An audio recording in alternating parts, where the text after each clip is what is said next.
Baiklah, assalamualaikum warahmatullahi wabarakatuh.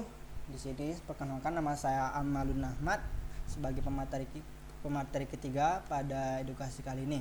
Nah, di materi kali ini saya akan menjelaskan tentang aborsi dalam pandangan Islam. Nah, di sini saya akan menjelaskan berdasarkan pendapat 4 imam mazhab, dan terus nanti akan ada konklusi atau kesimpulan dari seluruh mazhab yang akan saya jelaskan. Nah, jadi harap didengarkan.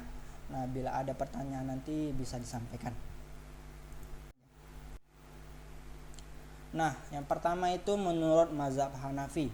Menurut mazhab Hanafi itu aborsi hanya boleh dilakukan sebelum 4 bulan pertama atau trimester pertama menjelang kedua.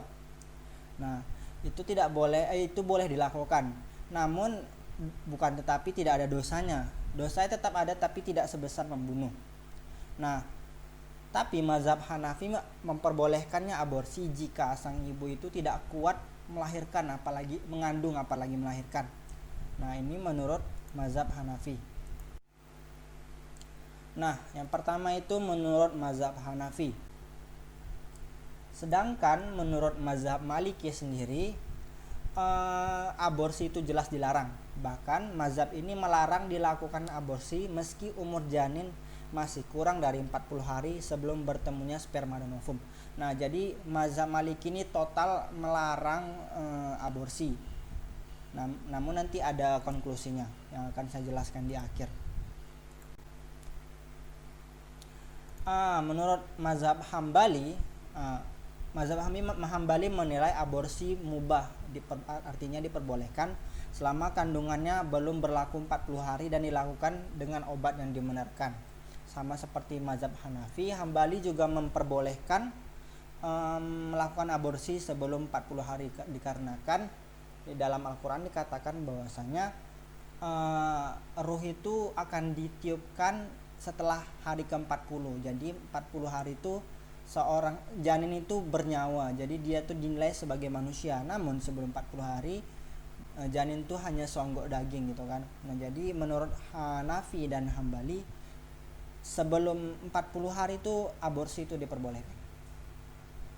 Dengan syarat obat yang dibenarkan. Jadi obat yang tidak ada mudaratnya kepada sang ibu ketika dikonsumsi. Nah, sedangkan di mazhab Syafi'i sendiri memiliki pendapat yang berbeda-beda tentang boleh tidaknya menggugurkan kandungan setelah pertemuan sperma ovum dalam 40 hari. Jadi ada yang mengatakan boleh, ada yang mengatakan tidak. Sama seperti mazhab yang lainnya juga memperbolehkan asal sebelum 40 hari. Nah, dari 4 mazhab tadi yang saya sebutkan, seluruh ulama mazhab menyepakati bahwa aborsi itu boleh dilakukan dan boleh tidak dilakukan.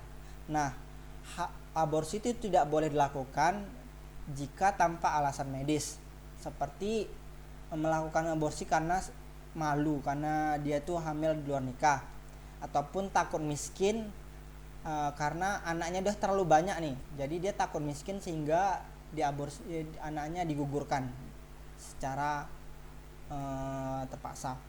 Nah, aborsi itu diperbolehkan jika mudarat yang diperoleh lebih besar jika tidak dilakukan. Contohnya, ketika ibu ini kalau dia nggak aborsi nih, akan membahayakan ibu itu sendiri, baik itu juga janin. Nah, jadi aborsi itu diperbolehkan. Seperti ya beberapa kasus di mana kalau ini nggak diaborsi ibunya akan meninggal, dengan pertimbangannya sangat banyak, sehingga aborsi itu boleh dilakukan dengan syarat juga harus dengan persetujuan tenaga medis yang ahli. Nah, itu tadi kesimpulan dari seluruh imam mazhab menyepakati bahwa kapan aborsi itu diperbolehkan, kapan tidak. Ini dalil dari Al-Quran tentang renungan bagaimana sih aborsi, kenapa tidak boleh dilakukan. Nah, di surat Al-Hud ayat ke-6 Allah berfirman, "Wa ma min dabbatin fil ardi illa 'alallahi rizquha wa ya'lamu mustaqarraha wa mustaudaha kullu fi kitabim mubin, yang artinya dan tidak ada satu binatang melata atau binatang manapun di bumi melainkan Allah yang memberi rezekinya, dan ia mengetahui tempat berdiam binatang itu dan tempat menyimpannya. Semua tertulis dalam kitab nyata, yaitu Lauh Mahfuz.